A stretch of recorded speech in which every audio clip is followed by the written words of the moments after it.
Welcome back. With over 100 recipes gathered personally from 46 rock and rollers, the book Eat Like a Rock Star will not only take your cooking to the next level, it'll bring you closer to your favorite stars. The best-selling author behind the book, Mark Bego, is here to share some of the recipes. Mark, thanks so much for coming back on. Thank you for having me on. Pleasure to see you. This is a second home now. I love it. Yeah, it's nice to have you. And so last time you you were on, you were talking about this book and about releasing it. Now that it's been out, it made it to the top 10 of cookbooks on Amazon. How does that feel? I feel like a rock star.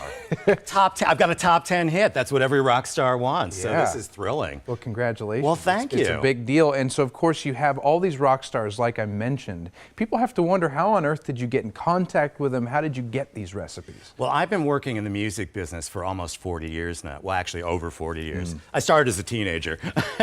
And Mary Wilson of the Supremes was my inspiration for this. I was working on a magazine with her. I asked her for a couple of recipes, Supreme recipes. She gave them to me and I went, oh, cookbook about rock stars. Yeah. I need to do it. So I started gathering them from everybody I've interviewed over the last 4 decades.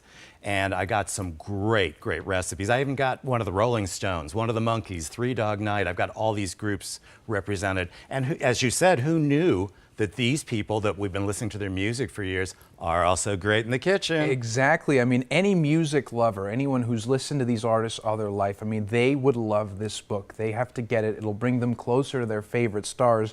And tell us about the introduction to the book, written inside, because that's very special too. Oh, very special. Mary Wilson did it, my best buddy. She and I go way back to the 70s when I interviewed her for Record World magazine. Yeah. We're still around, Record World isn't, but we became best friends. We have toured all over the world. I've been her road manager, her stage manager, her sounding board. She's done wonderful things for me, including this intro to my book. How cool is that? What a great partnership to have. And the book itself is organized into different sections depending on the food, right? Can you give us sort of an idea of how it's organized? Yes, it's in breakfast, lunches, soups and salads, appetizers, chicken, well, I should say poultry, meat, pasta, desserts, and of course, since it's rock and roll, we have to have cocktails. Have to have some cocktails in there. And of course, we're talking about today appetizers, and you've brought some incredible little creations by these rock stars that you've made yourself. And you're not a trained chef, so the fact that you could cook them means anybody probably could. Well, exactly, and that's the kind of cookbook I wanted. I wanted the people who read the cookbook to be able to follow my directions and easily make these. So everything we're showing today is easily assemblable and makeable in your own kitchen. Excellent. So let's start with the first one there. This is from Spanky McFarlane of Spanky and Our Gang. Had a big top 10 hit, several of them, in the 60s. And this is an artichoke dip that has a little kick to it. It's got a little bit of cayenne. And every time I make this dip, people at my parties go, will you bring that dip? Will you bring that dip? So this is an easy one, but just delicious. Yeah, good way to serve it too on top of some wheat crackers. Of course, you can use some chips if you want to. Exactly, little rounds of bread, whatever you want to do. You can make a sandwich out of it if you wanted to. Make it as fancy as you want to. And this next one has a great name. It's really... These are Joey Fatone's rice balls. I know you've read about them. Here they are in person. They're really easy to make, and they're really tasty. They're good with a marinara sauce. They're good plain. They've got a lot of Parmesan in them. They have a lot of flavor, and they're just delicious. And Joey Fatone is a blast. So party food is so Joey Fatone. Yeah, and this next one is just as colorful as the people who inspired it, the Village People. The Village People. This is from my buddy Randy Jones, the original cowboy from the Village People. This is a caprese bruschetta with prosciutto. Try and spell all 3 of those. I'm not going to try that. And it's delicious. You toast the bread points so it doesn't get mushy when you put everything else on. And they're wonderful. They look really colorful, really beautiful for a party. It's great. And they represent Randy Jones so well. That's right. Next up, some little empanadas. These empanadas are from Corey Day from the disco group Dr. Buzzard's original Savannah band. She used to come to my tiny apartment on 11th Street, and we were all so broke we drank Kool-Aid and vodka back then. But we've moved it up a little bit.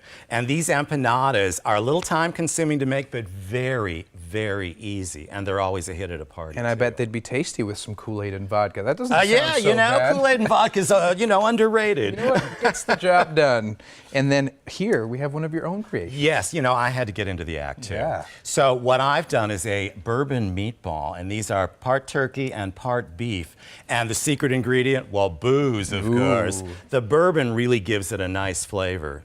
And those are a hit too. That's easy to have like in a chafing dish or like a little crock pot at your party so they stay warm. All this food will sit out very nicely at your party and disappear very nicely. Right, well, it's so fancy looking too, and we have a couple little final plates here of what it would look like if you assembled them all into one plate. So we've got Joey Fatone's balls, we've got Mark Bego's balls here, and then you're going to have a book signing here in town soon. I am at the Barnes & Noble on Broadway on the 10th of February, starting at 2 o'clock. So please come tell me your recipes. I'd love to meet everybody and autograph your cookbook. Yeah, and of course, this isn't the last book you're going to do with this. Oh no, we're already talking volume 2. Now that this is the top 10 hit, the publisher's like, all right, I hope you're compiling recipes. So I am. I'm working on it already. Incredible. Congratulations. What a success to compile this into a book. What a thought. You know, I don't think there's ever been a book like this. Really, it all looks so delicious, and it's really going to bring people, like I said, closer to their favorite stars. So Mark Bego, again, congrats, and thanks for joining us. Thank you. Thanks so much. Thank you. Now, more than 100 recipes from rock and roll's greatest. It's in Mark Bego's new book, Eat Like a Rock Star. To order or to learn more, visit markbego.com.